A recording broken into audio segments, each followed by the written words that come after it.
What's up? Welcome to my first impressions slash review of this point and shoot, the Olympus TELE. So what is it? It's a pretty standard 35mm point and shoot.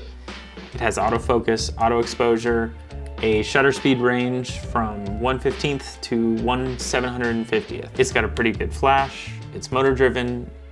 It says it's weatherproof, although I wouldn't necessarily trust that on an older film camera.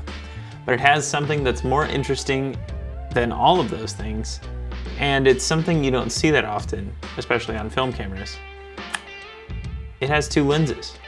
Like the iPhone 7 Plus, it has two different focal lengths. But unlike a smartphone, it's using both lenses on the same sensor or film. Now let's look at some sample images I've taken recently, and then we will jump into talking about some things that I've noticed.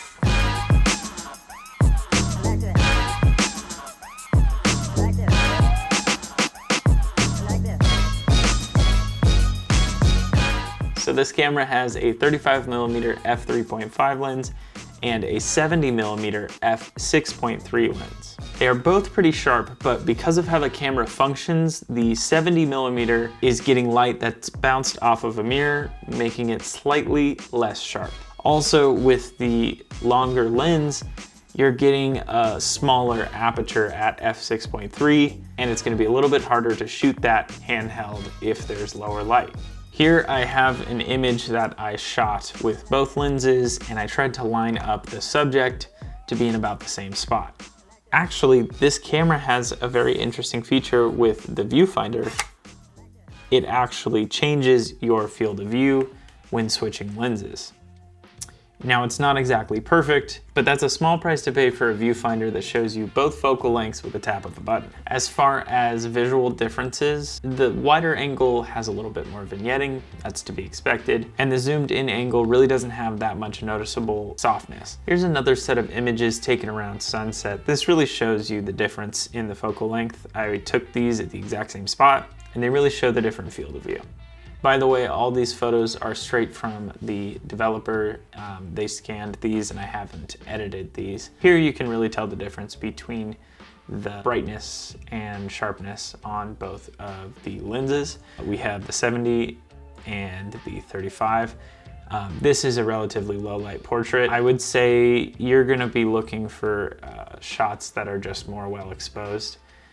Obviously that makes sense with an older film camera. I really enjoy the flash on this camera. I'll show you some flash photos. I love this photo of my friend Raymond. The flash worked really well.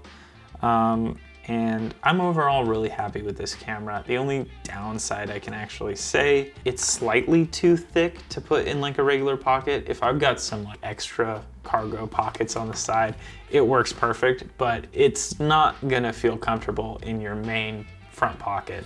Other than that, man, this is like a super fun camera. I would recommend this to anybody looking for a point and shoot. Okay, I did forget one feature of this, or one downfall. It's incredibly loud, and I'll take a picture right now. And you'll be able to hear it.